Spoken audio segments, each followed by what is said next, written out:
I'm a doula also, and I just wanted to talk a little bit about some of the, sorry, I'm feeling a little emotional after. I'm sorry, you're good. Some of the reasons that this bill is so important for mothers in Rhode Island, and hopefully it sets a precedent for other states as well.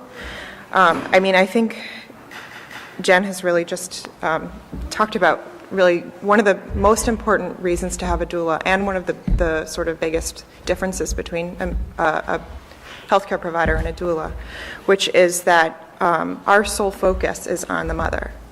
Whereas a midwife, an OB, a nurse is focused on the progression of labor and the baby, and making sure that drugs are being administered properly, exams are happening. But doulas are hyper-focused on the experience that the mother's having. And I know, and we're trained and certified, and we have a standard of practice and a code of ethics. And some of us have liability insurance, although that's a little bit more rare, but it's sort of becoming more common. But in a situation like that, our sole focus is tuning into what mom needs. And I imagine in that circumstance that there probably would have been a doula sitting with you and would have noticed the blanket earlier. And also would have noticed the change in Jen's demeanor, because that's what we're so tuned into. So we see these huge disparities for Black women when it comes to maternal morbidity and mortality, pregnancy complications. And one of the huge reasons for that is that Black women aren't being listened to. And the doula's job is to listen to the mother.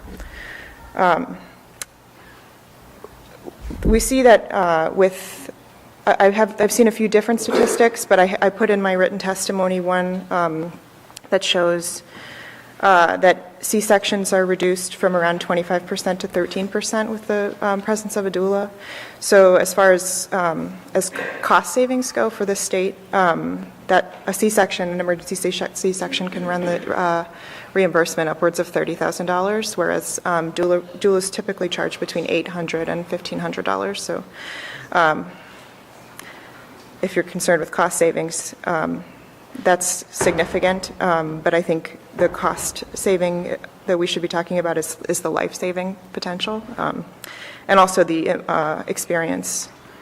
I wanted to just briefly describe kind of the logistics of the way that we practice. Typically, a doula will do a package rate. Not all doulas do this the same way, but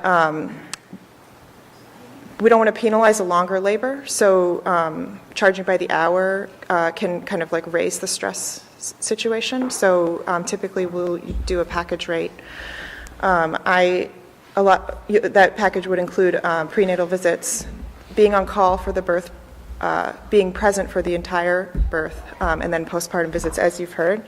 I had a client not too long ago who had around 48-hour labor, and was having her baby in South County, and I live in Little Compton, which is about an hour and a half.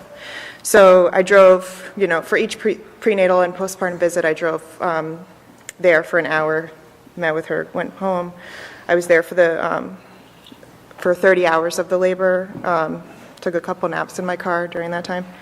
And this was a low-income family that could only afford to pay $250. So I'm not sure exactly what that gets out to hourly.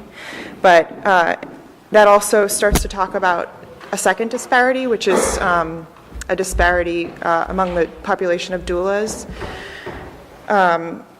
in terms of because doulas tend to be the kind of people that have a hard time saying no when someone needs care, because we care so much about what we do. So a lot of doulas will work for nothing or for very little, and that burden is a lot heavier on doulas who are low income themselves. And we see that the statistics are even better when we have a culturally matched or culturally competent doula with the client in terms of race, socioeconomics, language, background, things like that. So having a insurance reimbursement that it gives a more equitable wage to doulas across the state,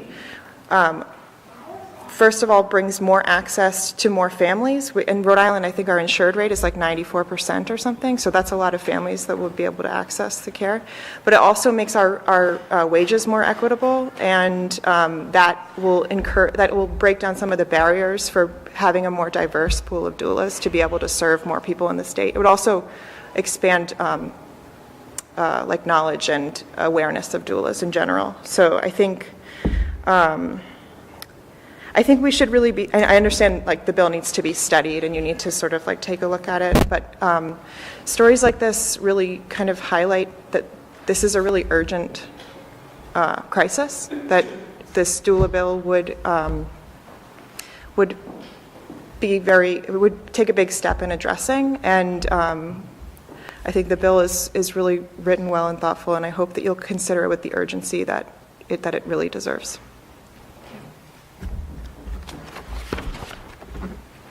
Any questions? Thank you. Thank you. I don't want people to be discouraged that we have senators coming and going, and that we're also, we use this room because this room is wired for Capitol TV, and you'd be surprised how many people, not only senators who were unable to attend, watch the hearing on Capitol TV, but also you'd be surprised how many members of the public watch Capitol TV to see the hearing, especially when they Thank you. have an interest in the subject. So. Thank you.